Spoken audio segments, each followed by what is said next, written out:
Roughness Company. Quiero emborrachar mi corazón para olvidar un loco amor que más que amor es un sufrir. Y aquí vengo para eso, a borrar antiguos besos en los besos de otras bocas.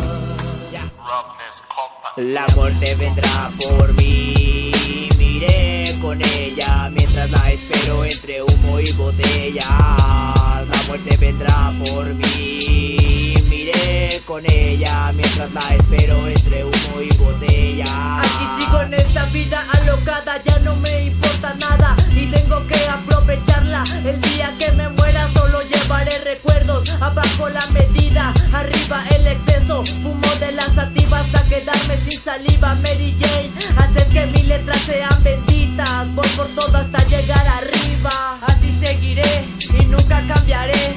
Mientras yo siga vivo al micro le cantaré. Al micro le cantaré. Nunca me callaré. La muerte vendrá por mí, miré con ella mientras la espero entre humo y botella. La muerte vendrá por mí y miré con ella mientras la espero entre humo y botellas.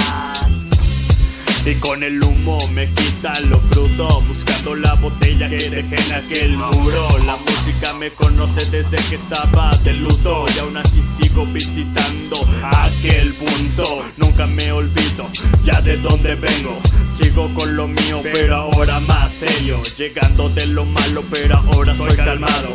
Búscame y te juro que también le armo agravios. Con esta base te dejo más bajoneado. Chingo de amistades y otros dicen ser malvados. A huevo soy un loco con el cuerpo bien rayado.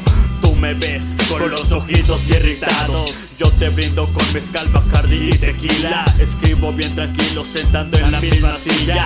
El que ya se fue está en la villa, o quizás también esté con María. No consumo todo el día, solo cuando viene la vecina. Nos ponemos y ponchamos hasta el otro día. En fin, la hipocresía, mejor pásenme otra botella. El rafter y que está llegando con la flaca, o será la alucinación de esta rama. Traigan las jainitas pero bien malvadas. Me gustan güeritas y también tatuadas. Y si la flaca viene pues que venga.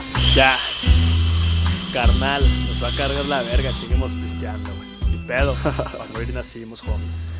El Quetzal Regem con el Rafter, locos.